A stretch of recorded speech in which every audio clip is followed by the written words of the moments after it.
चलिए स्टार्ट करते हैं।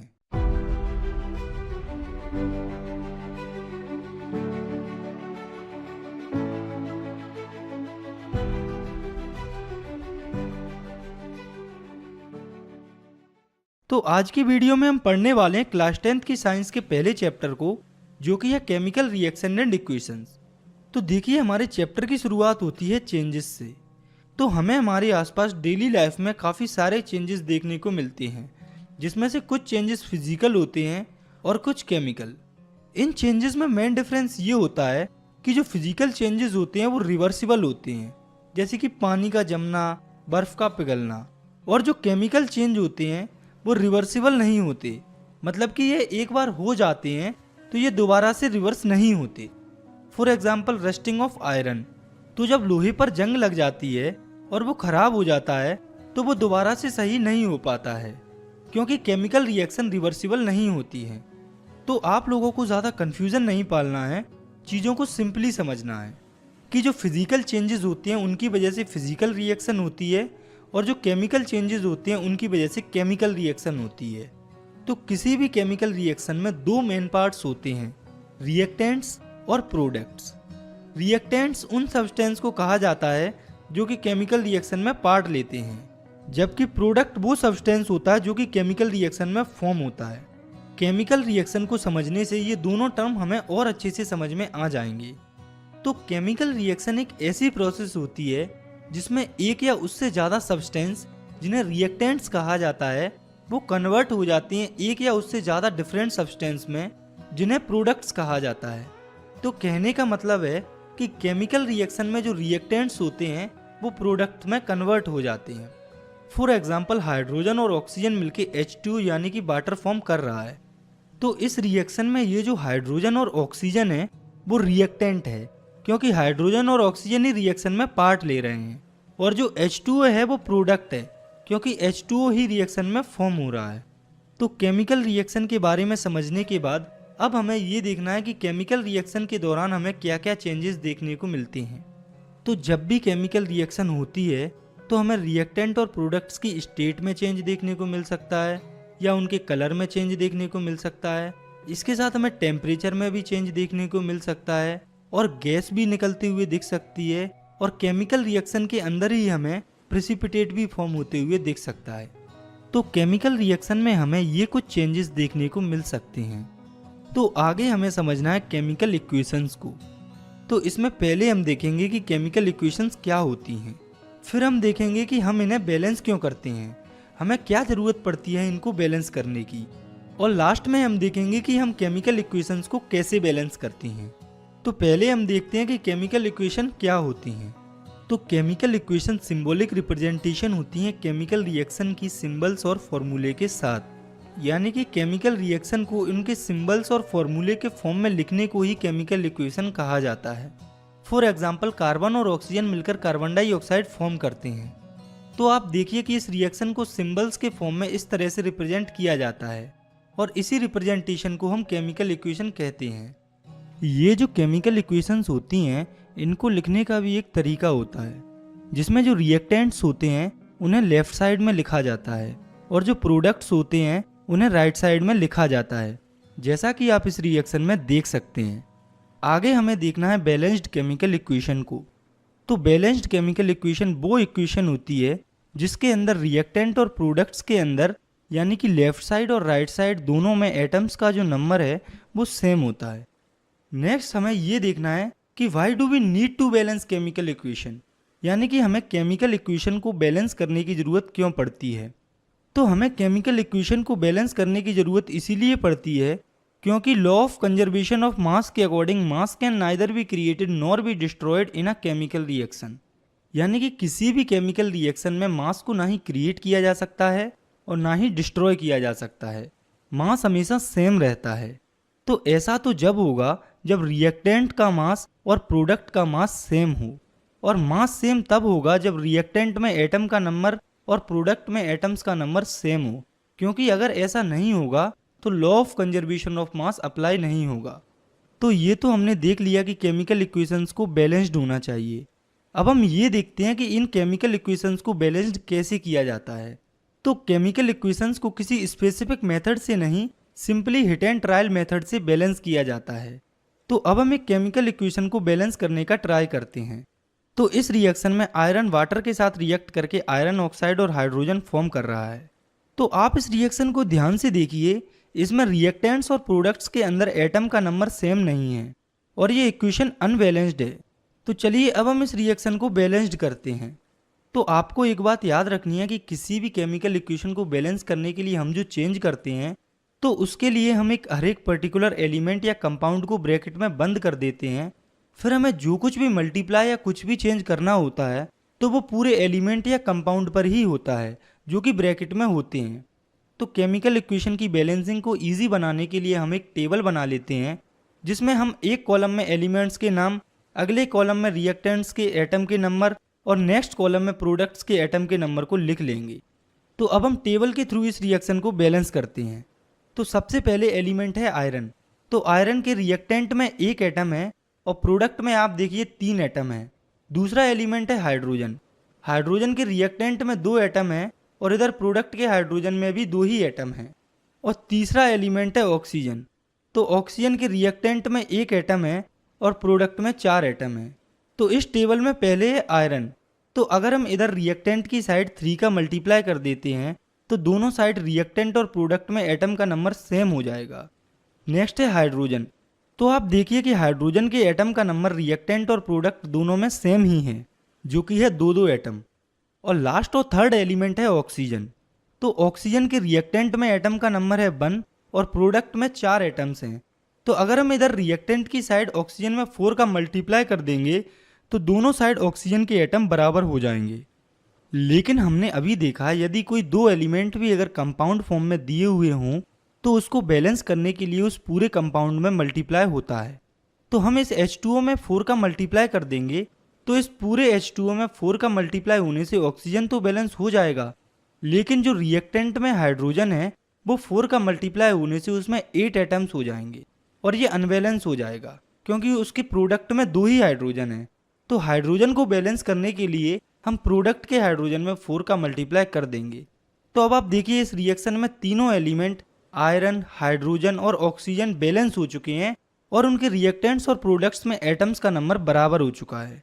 जैसा कि आप इस टेबल में देख सकते हैं कि आयरन के रिएक्टेंट और प्रोडक्ट में 3-3 एटम हैं, हाइड्रोजन में 8-8 एटम्स हैं, वहीं पर जो ऑक्सीजन है उसमें 4-4 एटम्स हैं दोनों रिएक्टेंट्स और प्रोडक्ट्स में।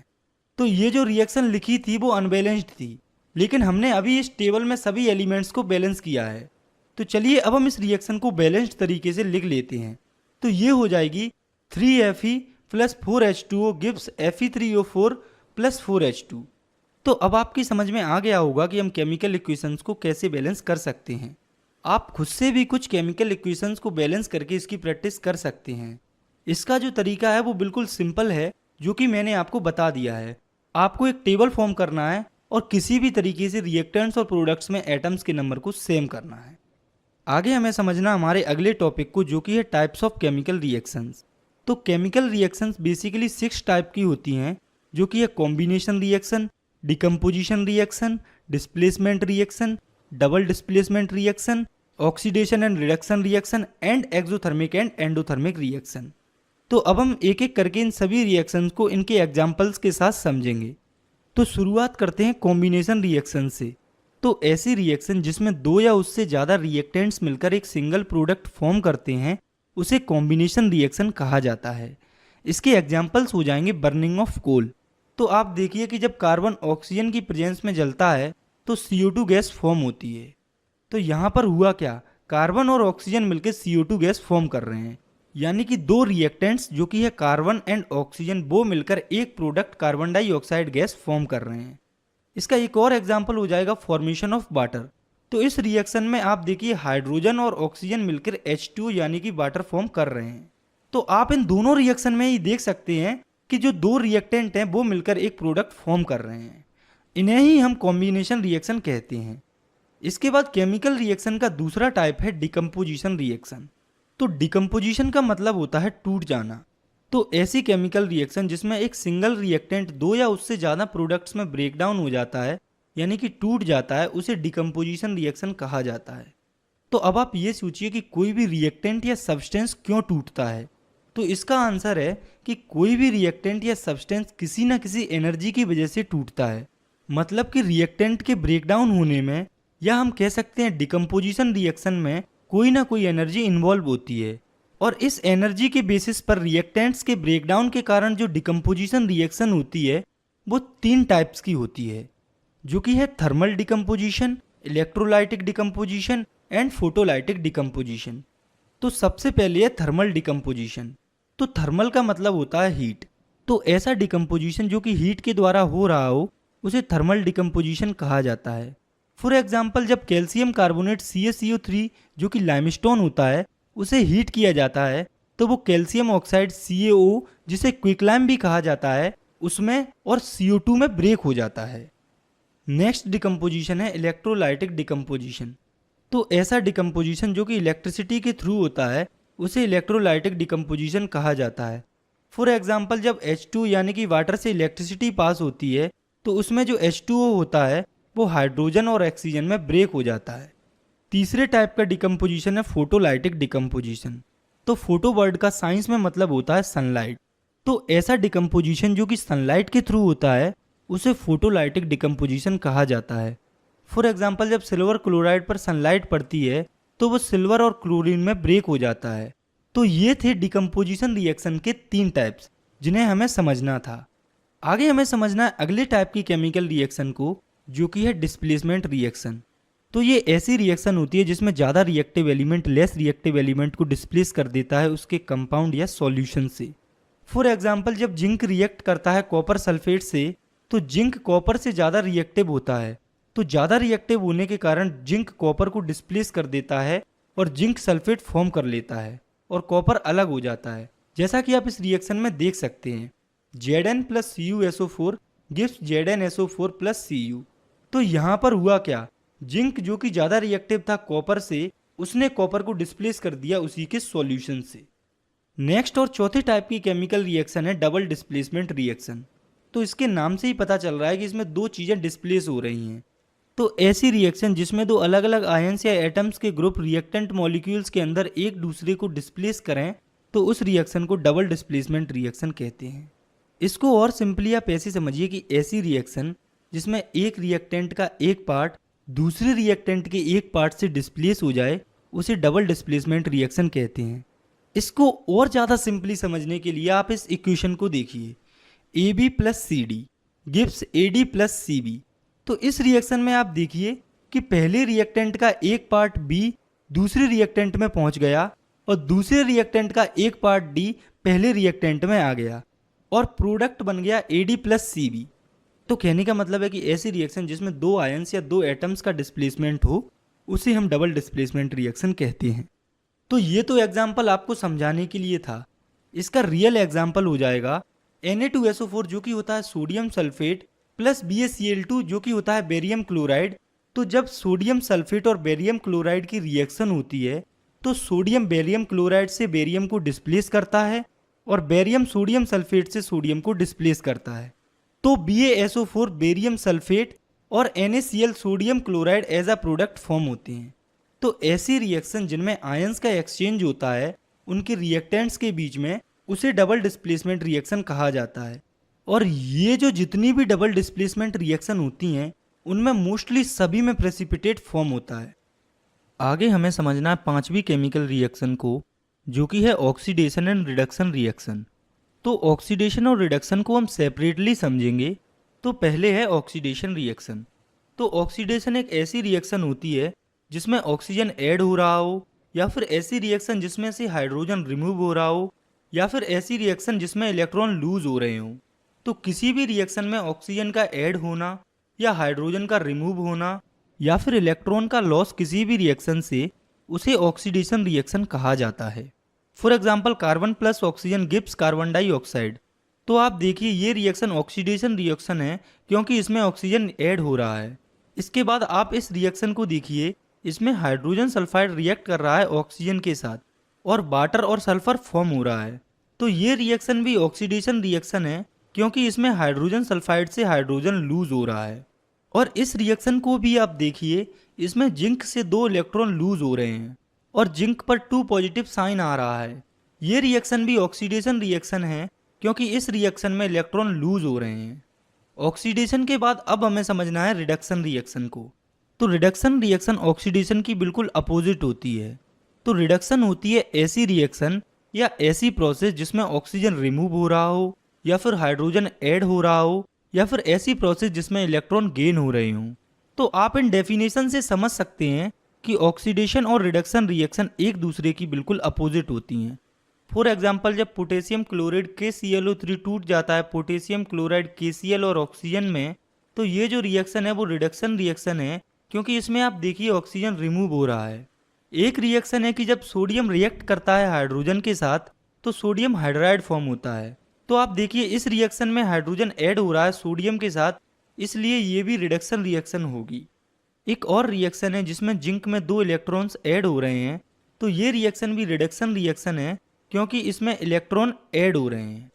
तो देखिए आपको रिडक्शन और ऑक्सीडेशन रिएक्शन में ज़्यादा कन्फ्यूजन नहीं रखना, आपको जो सिंपल डेफिनेशन और एग्जाम्पल्स अभी समझाए हैं उनको याद रखना है। तो जिस रिएक्टेंट या सब्सटेंस का ऑक्सीडेशन होता है उसे ऑक्सीडाइज्ड कहा जाता है और जिस रिएक्टेंट या सब्सटेंस का रिडक्शन होता है उसे रिड्यूस्ड कहा जाता है। और वहीं पर जब किसी रिएक्शन में ऑक्सीडेशन और रिडक्शन रिएक्शन एक साथ होती है तो उस रिएक्शन को रिडॉक्स रिएक्शन कहा जाता है। For example, zinc oxide ZnO plus carbon gives Zn plus CO। तो आप देखिए इस रिएक्शन में जिंक ऑक्साइड रिड्यूस्ड हो रहा है जिंक में और कार्बन ऑक्सीडाइज्ड हो रहा है कार्बन मोनोऑक्साइड में। ऐसे ही आप एक और एग्जाम्पल को देखिए, CuO plus H2 gives Cu plus H2O। तो इस रिएक्शन में आप देखिए कॉपर ऑक्साइड रिड्यूस हो रहा है कॉपर में और यहाँ पर रिडक्शन रिएक्शन हो रही है। वहीं पर हाइड्रोजन ऑक्सीडाइज हो रहा है और उसकी ऑक्सीडेशन रिएक्शन हो रही है। तो ऊपर की 2 रिएक्शन से हम ये कह सकते हैं कि अगर कोई सब्सटेंस ऑक्सीजन गेन करता है या हाइड्रोजन को लूज करता है रिएक्शन के टाइम पर तो उसे ऑक्सीडाइज्ड कहा जाता है। वहीं पर अगर कोई सब्सटेंस ऑक्सीजन को लूज करता है या हाइड्रोजन को गेन करता है तो उसे रिड्यूस्ड कहा जाता है। इसके बाद हमें समझना है लास्ट टाइप की केमिकल रिएक्शन को, जो कि है एक्सोथर्मिक एंड एंडोथर्मिक रिएक्शन। तो एक्सोथर्मिक रिएक्शन वो रिएक्शन होती है जिसमें हीट इवॉल्व होती है, यानी कि हीट निकलती है। For example, burning of natural gas.